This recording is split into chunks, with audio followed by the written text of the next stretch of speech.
നമ്മുടെ ശരീരത്തിലെ ലിവറിൻ്റെ ആരോഗ്യത്തെ നമ്മുടെ കാലിലൂടെ നോക്കിക്കഴിഞ്ഞാൽ ചില വാർണിംഗ് സൈനായിട്ട് ലിവറിൻ്റെ ആരോഗ്യത്തിന് എന്തെങ്കിലും ബുദ്ധിമുട്ടുകൾ വരുന്നുണ്ടെങ്കിൽ അതിൻ്റെ മുൻകൂറായിട്ട് ചില ലക്ഷണങ്ങൾ ശരീരം നമ്മുടെ കാലിൽ പ്രകടമാകാറുണ്ട്. അത് പ്രധാനപ്പെട്ട കാര്യമാണ് ചില വീക്കം, കാലുണ്ടാവുന്ന ഉപ്പൂറ്റിയുടെ അടുത്തുള്ള ആംഗിൾ ജോയിൻ്റ് അടുത്ത് ഉണ്ടാവുന്ന വീക്കം. പിന്നെ അതുപോലെ തന്നെ കാലൊരു തണുത്തതായിട്ട് ഫീൽ ചെയ്യുക, തെരിപ്പുണ്ടാവുക, ചില ഭാഗങ്ങളിൽ ക്രാക്ക് ഉണ്ടാവുക, ക്രാക്ക് ഹീൽ. ഇതാണ് ഏറ്റവും പ്രധാനപ്പെട്ട ലക്ഷണങ്ങൾ. ഇത് നിങ്ങളുടെ ശരീരം നിങ്ങൾക്ക് തരുന്ന വാർണിംഗ് ആണ്. അതോടനുബന്ധിച്ച് നിങ്ങൾ ബാക്കിയുള്ള അസോസിയേറ്റ് സിംറ്റംസ് ഉണ്ടെങ്കിൽ നിങ്ങൾ നിർബന്ധമായിട്ടും ഡോക്ടറെ കാണേണ്ടതാണ്. ഇനി എന്താണ് ലിവർ എന്ന് നോക്കാം നമുക്ക്. ലിവർ എന്ന് പറഞ്ഞാൽ നമ്മുടെ ശരീരത്തിലെ ഏറ്റവും വലിയ, അതായത് ഇൻറ്റേർണലി ഉള്ള ഏറ്റവും വലിയ അവയവമാണ് ലിവർ. നോർമലായിട്ടുള്ള ഇൻറ്റേർണൽ ഏറ്റവും ലാർജസ്റ്റ് ഓർഗനാണ് ലിവർ. ലിവർ എന്ന് പറഞ്ഞാൽ നമുക്ക് 500-ലധികം പ്രവർത്തനങ്ങൾ പ്രതിദിനം ചെയ്യുന്ന ഒരു വ്യക്തിയാണ് ലിവർ. കാരണം ഏറ്റവും പ്രധാനമായിട്ട് എന്താണ്, മെറ്റബോളിക് ആക്ടിവിറ്റീസ് ആണ്. ശരീരത്തിൻ്റെ ദഹന പ്രക്രിയ പൂർണ്ണമായിട്ട് നിയന്ത്രിക്കുന്നത് ലിവറാണ്. അത് പ്രോട്ടീൻ ആയാലും കാർബോഹൈഡ്രേറ്റ് ആയാലും ഫാറ്റിൻ്റെതായാലും പൂർണ്ണമായിട്ട് നിയന്ത്രിക്കുന്നത് ലിവറാണ്. തൊട്ടടുത്ത കാര്യം എന്താണ്, ഹോർമോണൽ ബാലൻസിങ്. സെക്ഷൽ ഹോർമോണും കോർട്ടിസോളും ആയാലും ഒക്കെ ഹോർമോൺ ബാലൻസിൻ്റെ പ്രധാനപ്പെട്ട ഘടകം ലിവറാണ്. മൂന്നാമത്തെ എന്താണ്, ബൈൽ, ഡൈജസ്റ്റീവ് എൻസൈം ക്രിയേറ്റ് ചെയ്യുന്നത് ലിവറാണ്. മൂന്നാമത്തത് ചില സ്റ്റോറേജ് ആയിട്ട് ചില ഹോർമോൺ, ഫാറ്റി ഹോർമോൺ, വൈറ്റമിൻസ് ഒക്കെ കീപ്പ് ചെയ്യുന്നത് ലിവറിലാണ്. പിന്നെ നമ്മുടെ എന്ത് കഴിച്ച് കഴിഞ്ഞാലും മെഡിസിൻസ് ആയാലും മറ്റു കാര്യങ്ങളൊക്കെ അത് എക്സ്ക്രീറ്ററി പവർ വരുന്നത് ലിവറിലാണ്. അഞ്ചാമത്തെ ഏറ്റവും പ്രധാനപ്പെട്ടത് ഇമ്മ്യൂൺ സിസ്റ്റത്തിനെ വളരെയധികം ഹെൽപ്പ് ചെയ്യുന്നത് ലിവറാണ്. ഈ പറഞ്ഞ ഒരുപാട് കാര്യങ്ങളിൽ ഏറ്റവും പ്രധാനപ്പെട്ട കാര്യങ്ങളാണ് പറഞ്ഞിട്ടുള്ളത്. ഇനി എപ്പോഴാണ് നമ്മുടെ ശരീരത്തിന് ലിവർ പ്രശ്നമാവുന്നുള്ളത് നോക്കുക. ലിവറിൻ്റെ ആരോഗ്യത്തെ ഗുരുതരമായിട്ട് ബാധിക്കുന്ന നമുക്ക് എല്ലാവർക്കും അറിയുന്ന ഏറ്റവും 2 പ്രധാനപ്പെട്ട കാര്യമാണ് എന്ത്, ആൽക്കഹോളിക് ലിവർ ഡിസീസും അതുപോലെ നോൺ ആൽക്കഹോളിക് ലിവർ ഡിസീസും. അതുപോലെ തന്നെ ഏറ്റവും പ്രധാന ആൽക്കഹോൾ, നമുക്ക് എല്ലാവർക്കും അറിയാം മദ്യം ശരീരത്തിന് ഹാനികരമാണ്. കാരണം അത്രയും ഗുരുതരമായൊരു സാധനമാണ്. എന്നിട്ട് നമ്മളത് കഴിക്കുകയാണ്, ചില ആൾക്കാർ കഴിക്കുകയാണ്, എന്നിട്ടാണ് അത് ലിവറിന് എഫക്റ്റ് ആവുന്നത്. പക്ഷേ അതേപോലെ തന്നെ മദ്യം കഴിക്കാത്തതിനേക്കാൾ ഒരു 80% കണ്ടുവരുന്ന നോൺ ആൽക്കഹോളിക് ലിവർ ഡിസോർഡേഴ്സാണ്. അതിൻ്റെ കാരണം എന്താണ്, മദ്യം പോലെ തന്നെ ഗുരുതരമാണ് എന്ത്, മറ്റുള്ള ഈ പറഞ്ഞ ഡയറ്റിലുണ്ടാകുന്ന ഇംബാലൻസ്. അതുപോലെ ഡയറ്റിനേക്കാളും പ്രധാനപ്പെട്ട വേറൊരു വിഷയമാണ് എന്ത്, ഉറക്കക്കുറവ്. ഉറക്കക്കുറവ് ഈ പറഞ്ഞ ഈ ലിവർ സിറോസിസ് അല്ലെങ്കിൽ ലിവർ ഡിസീസിൻ്റെ പ്രധാനപ്പെട്ട വില്ലനാണ്. എങ്ങനെയാണ് ഉറക്ക പ്രശ്നം ലിവറായിട്ട് ബന്ധപ്പെടുന്നത് നോക്കാം. കാരണം നോർമൽ ലിവർ റീജനറേഷൻ പവറിൽ ബാക്കിയുള്ള ഓർഗൻ പോലെയല്ല. നമുക്ക് ചിലർക്ക് അറിയാൻ പറ്റും അച്ഛന് ലിവർ കൊടുത്ത മകള്. കാരണം എന്താ, ലിവർ ഡൊണേറ്റ് ചെയ്ത് കഴിഞ്ഞാൽ നോർമലി ലിവർ ഗ്രോത്ത് ചെയ്യും. വേറെ ഒരു ഓർഗനും ബോഡിയിൽ അതിന് കഴിവില്ല. അത് ഏറ്റവും ഫസ്റ്റായിട്ടുള്ള സാധനമാണ് ലിവർ. കാരണം എന്താണ്, എന്ത് കംപ്ലയിൻറ്റ്സ് ഉണ്ടെങ്കിലും അത് നമുക്കൊരു സ്റ്റേജ് വരെ വരികയാണെങ്കിൽ അത് സെൽഫായിട്ട് റീഗ്രോത്ത് നടക്കും. അപ്പം ഈ പറഞ്ഞ കാര്യം കൊണ്ട് അത് നോർമലി അത് നടക്കാറുള്ളത് രാത്രി ഒരു 11 മണി മുതൽ ബോഡിയുടെ ബാക്കിയുള്ള എല്ലാ ആക്ടിവിറ്റീസും സ്ലോ ആണ് സമയത്താണ് നടക്കാറുള്ളത്. നമ്മൾ കൃത്യമായിട്ട് ഉറക്കം സ്കിപ്പ് ചെയ്യുന്ന ഒരാളാണെങ്കിൽ, കൃത്യമായിട്ട് ഉറക്കം ഡിസോർഡർ ചെയ്യുന്ന ഒരു വ്യക്തിയാണെങ്കിൽ എന്ത് സംഭവിക്കും, നമ്മുടെ ബോഡിയിലെ കോർട്ടിസോൾ എൻസൈം ഹോർമോൺസ് ഇൻക്രീസ് ചെയ്യും. അതെന്ത് ചെയ്യും, ബോഡിയുടെ ഈ പറഞ്ഞ ലിവറിൻ്റെ നോർമൽ ഫങ്ഷനെ ബാധിച്ചിട്ട് അത് ഫുൾ ടൈം റീജനറേഷന് ഗ്യാപ്പ് കൊടുക്കാതെ ഫുൾ ടൈം വർക്ക് ചെയ്യുന്ന രൂപമായിട്ട് മാറും. എന്തെയും പതിയെ ഇൻഫ്ലമേഷൻ അത് കാരണമാണ്. കാരണം എന്താണ്, നേരത്തെ പറഞ്ഞ പോലെ ആ കോർട്ടിസോൾ വരികയും ഫുൾ ടൈം ബോഡിയിൽ LDL ലെവൽ കൂടുകയും അതുപോലെ ഫുൾ ടൈം ഗ്ലൂക്കോസ് കൂടുകയും ചെയ്യും. ലിവറിന് ഓവർ ഡ്യൂട്ടി കൊടുക്കുന്ന രൂപത്തിലേക്ക് മാറും. ഇത് പതിയെ നമ്മുടെ ബാക്കിയുള്ള എല്ലാ ആക്ടിവിറ്റീസിലേക്ക് കയറും. എല്ലാവർക്കും അറിയുന്ന പോലെ ആൽക്കഹോൾ എന്തുകൊണ്ടാണ് ലിവറിന് പ്രശ്നമാവുന്നത്, ആൽക്കഹോൾ ഡൈജസ്റ്റീവ് ആവുന്നത് ലിവറിൽ വെച്ചിട്ടാണ്. അപ്പോൾ നേരത്തെ പറഞ്ഞ പോലെ ഇത് ഉറക്കം പോലെ തന്നെ ഗുരുതരമായിട്ടുള്ള വേറൊരു വിഷയമാണ് എന്ത്, സഡൻഡറി ലൈഫ് സ്റ്റൈൽ. എന്തുകൊണ്ടാണ് സഡൻഡറി ലൈഫ് സ്റ്റൈൽ ലിവറിന് പ്രശ്നം ബാധിക്കുന്നത്?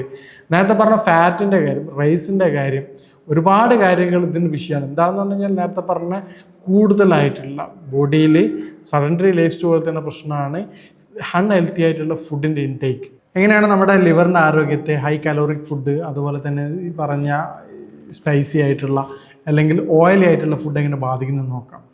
കൂടുതലായിട്ടുള്ള കലോറിക് ഇൻടേക്ക്, ഷുഗർ ഇൻടേക്ക് വരുമ്പോൾ നമ്മുടെ ഷുഗർ നോർമലി പിന്നീട് അത് കൺവേർട്ടായിട്ട് മാറും ഫാറ്റായിട്ടാണ്, അത് ലിവറിൽ സ്റ്റോർ ചെയ്യും. അതുപോലെ തന്നെ ഈ ഓയിലായി വരുമ്പോൾ അൺസാച്ചുറേറ്റഡ് ഫാറ്റും ഇതും കോംപ്ലിക്കേഷനായിട്ട് മാറും.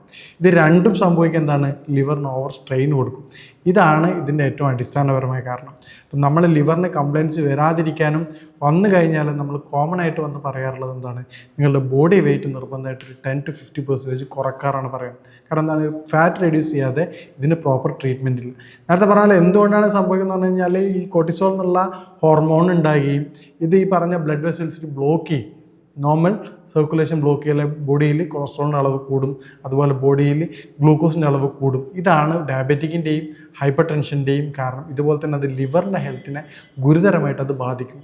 അതുകൊണ്ട് ഈ പറഞ്ഞ കാരണങ്ങൾ നിങ്ങൾ നിർബന്ധമായിട്ടും കണ്ടെത്തുകയും അതോടൊപ്പം നമുക്ക് വരുന്ന എന്തുകൊണ്ടാണ് ഇത് ബുദ്ധിമുട്ട് വന്നിട്ടുള്ളതെന്നുള്ള കാരണങ്ങൾ ശ്രദ്ധിക്കുകയും ചെയ്യുകയാണെങ്കിൽ, നമ്മൾ ഈ ലൈഫ് സ്റ്റൈൽ ചെറുതായിട്ടൊന്ന് ചേഞ്ച് ചെയ്യുകയാണെങ്കിൽ, ഇപ്പോൾ സ്ലീപ്പ് കാര്യങ്ങൾ കൃത്യമായിട്ട് രാത്രി വൈകി ഉറങ്ങുന്നതിന് പകരം നേരത്തെ തന്നെ ഉറങ്ങുന്ന അവസ്ഥ ഉണ്ടാക്കുക, അതുപോലെ ഫുഡ് കാര്യങ്ങൾ കൃത്യമായ രൂപത്തിൽ ക്രമീകരിക്കുകയാണെങ്കിൽ നമുക്ക് ഒരു ആക്ടിവിറ്റീസ് കൂട്ടാൻ ലിവർ പൂർണ്ണമായിട്ട് നമുക്ക് ഹെൽത്തി ആയിട്ട് കൊണ്ടുനടക്കാൻ പറ്റുന്നതാണ്. ഇനി ലിവർ ഡിസീസിനെ പ്രിവെൻറ്റ് ചെയ്യാൻ നമുക്ക് ഡയറ്റിൽ ശ്രദ്ധിക്കേണ്ട കാര്യങ്ങൾ എന്താണെന്ന് നോക്കാം. ഏറ്റവും പ്രധാനമായിട്ടുള്ളത് നമ്മൾ പറഞ്ഞ പോലെ ഹൈ കലോറിക് ഫുഡ് ഒഴിവാക്കുക എന്നുള്ളതാണ്. അതിൽ ഏറ്റവും പ്രധാനം വൈറ്റ് റൈസാണ്. വൈറ്റ് റൈസിന് പകരം നിങ്ങൾക്ക് ബ്രൗൺ റൈസ് കൂടുതലായിട്ട് ഉപയോഗിക്കുക. ഹെൽത്തി ഫുഡ്, ഉദാഹരണത്തിന് നമുക്ക് നേരത്തെ പറഞ്ഞ കൂടുതലായിട്ടുള്ള ബാഡ് കൊളസ്ട്രോളിന് പകരമായിട്ട് ഗുഡ് കൊളസ്ട്രോളുള്ള അല്ലെ HDL കൂടുതലുള്ള അവക്കോഡോ യൂസ് ചെയ്യാൻ പറ്റും. അതുപോലെ നോർമലായിട്ട് ഫിസിക്കൽ ആക്ടിവിറ്റീസ് ചെയ്യുകയാണെങ്കിൽ തന്നെ LDL എന്നുള്ള അവസ്ഥ കുറയുകയും HDL കൂടുകയും ചെയ്യും. ഭക്ഷണത്തിൽ ഏറ്റവും പ്രധാനം എന്താണ്? ഈ പറഞ്ഞ ഹൈ കലോറിക് ഫുഡ് പൂർണ്ണമായിട്ട് ഒഴിവാക്കുക, പ്രോസസ്സ് ഫുഡ് പൂർണ്ണമായിട്ട് ഒഴിവാക്കുക, റെഡ് മീറ്റ്സ് ഒഴിവാക്കുക. ഇതൊക്കെ എന്ത് ചെയ്യും? ലിവറിന് കൂടുതലായിട്ടുള്ള ആൻറ്റി ഇൻഫ്ലമേറ്ററി അല്ലെങ്കിൽ കൂടുതലായിട്ട് സ്ട്രെയിൻ ഒഴിവാക്കുകയും ലിവർ കൂടുതൽ ഹെൽത്തിയോടെ വർക്ക് ചെയ്യുകയും ചെയ്യും. നേരത്തെ പറഞ്ഞ സ്ലീപ്പ് അതിൽ ഏറ്റവും പ്രധാനപ്പെട്ട ഘടകമാണ്. കൃത്യമായ രൂപത്തിലുള്ള റെസ്റ്റ് ഇല്ലെങ്കിൽ എന്ത് സംഭവിക്കില്ല? ലിവറിൻ്റെ സെല്ലിൻ്റെ റീജനറേഷൻ സംഭവിക്കില്ല. അപ്പോൾ ഈ രൂപത്തിൽ കൃത്യമായ ഡയറ്റും ഭക്ഷണവും പോലും നമ്മുടെ ലിവർ പൂർണ്ണ ആരോഗ്യത്തോടെ നിങ്ങൾക്ക് പ്രവർത്തിക്കാവുന്നതാണ്. ഇനി ഭക്ഷണത്തിൽ ഏറ്റവും കൂടുതൽ ക്രമീകരിക്കാൻ പറ്റുന്ന കാര്യം നേരത്തെ പറഞ്ഞ റൈസ് ഒഴിവാക്കുക, അതിന് പകരം ബ്രൗൺ റൈസ് കൂടുതലായിട്ട് ഉൾപ്പെടുത്തുക. അതോടൊപ്പം തന്നെ രാവിലത്തെ ഭക്ഷണത്തിൽ ഈ അരിയുടെ ഐറ്റംസ് കുറച്ചുകൊണ്ട് റാഗി, മുത്ത, അതുപോലെ തന്നെ ചോളം, പിന്നെ ബാർലി മിക്സ് ആയിട്ടുള്ള പുട്ട് ഉപയോഗിക്കുക, പിന്നെ ചെറുപയറും റാഗി മിക്സ് ആയിട്ടുള്ള ദോശ ഉപയോഗിക്കുക. അരിയുടെ അളവ് പരമാവധി കുറയ്ക്കുക. ഉച്ചക്കത്തെ ഭക്ഷണത്തിൽ ഫുഡ് പ്ലേറ്റ് നിർബന്ധമായിട്ട് ഫോളോ ചെയ്യുക. കാരണം 1-2 പ്രോട്ടീൻ വെച്ചതിന് ശേഷം ഒരു 1 കപ്പ് വൈറ്റ് റൈസ് ആണെങ്കിൽ 1 കപ്പിലേക്ക് ചുരുക്കുക. സലാഡുകളും അതുപോലെ തന്നെ വെജിറ്റബിൾസും കൂടുതലായിട്ട് ഉപയോഗിക്കുക. വൈകുന്നേരം സ്നാക്സ് ആയിക്കൊണ്ട് നിങ്ങൾക്ക് വാൾനട്ട് ഉപയോഗിക്കാം. കാരണം എന്താണെന്ന് പറഞ്ഞു കഴിഞ്ഞാൽ ആൻറ്റി ഓക്സിഡൻ്റ് ആണത്. അതിൽ ഹൈ ഡെൻസിറ്റി ലിപ്പോപ്രോട്ടീൻ, നല്ല കൊളസ്ട്രോൾ വളരെ അധികമാണ്. നല്ല കൊളസ്ട്രോൾ ആകുമ്പോഴേക്കും എന്താ സംഭവിക്കുക? നോർമലി അത് ചീത്ത കൊളസ്ട്രോളിനെ കുറക്കും. അതാണ് അവക്കോടയും ഈ പറഞ്ഞ വാൾനട്ടിൻ്റെ ഒക്കെ ആക്ഷനായിട്ട് വരുന്നത്. ഇപ്പോൾ രാത്രി ഉറങ്ങുമ്പോൾ എന്ത് ചെയ്യുക? സലാഡ് ഐറ്റംസ് കൂടുതലായിട്ട് ഉപയോഗിക്കുക. ഒരു 8 മണിക്ക് ശേഷം ഹെവി ഫുഡ് കഴിക്കാതിരിക്കുക. ഈ രൂപത്തിൽ നിങ്ങളുടെ ഭക്ഷണ ക്രമീകരണങ്ങൾ നിങ്ങൾക്ക് മാറ്റം വരുത്തുകയാണെങ്കിൽ നിങ്ങൾക്ക് പൂർണ്ണമായിട്ട് ലിവർ ഡിസീസുമായിട്ട് ബന്ധപ്പെട്ട അല്ലെ ലിവറുമായിട്ട് ബന്ധപ്പെട്ട അസുഖങ്ങൾ പൂർണ്ണമായിട്ട് മാറ്റിയെടുക്കാൻ പറ്റും. നമ്മുടെ ജീവിതശൈലികൾ തന്നെ നമുക്ക് ക്രമീകരിക്കുകയാണെങ്കിൽ മെഡിസിൻസ് ഒന്നും ഇല്ലാതെ തന്നെ നമ്മുടെ ലൈഫ് കൂടുതൽ സന്തോഷകരമായ രൂപത്തിൽ കൊണ്ടുനടക്കാൻ പറ്റും.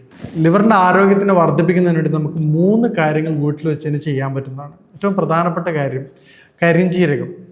ഒരു 1/2 ടീസ്പൂൺ കരിഞ്ജീരക ഓയിലും 1/2 ടീസ്പൂൺ തേനും ഡെയിലി ഉറങ്ങുന്നതിന് മുമ്പ് കഴിക്കുകയാണെങ്കിൽ അത് ബൈൽ പ്രൊഡക്ഷൻ, ലിവറിൻ്റെ മൊത്തത്തിൽ ഹെൽത്തിനെ വളരെ എഫക്റ്റീവ് ആയിട്ട് ബാധിക്കും. അത് ബൈലിൻ്റെ പ്രൊഡക്ഷനും വളരെ ത്വരിതപ്പെടുത്തും. അത് നമ്മൾ ബാക്കിയുള്ള എല്ലാ ആക്ടിവിറ്റീസിനെയും ഇൻക്രീസ് ചെയ്യും. നമുക്കെല്ലാവർക്കും അറിയാം കലോഞ്ചിയിൽ എന്താണ്?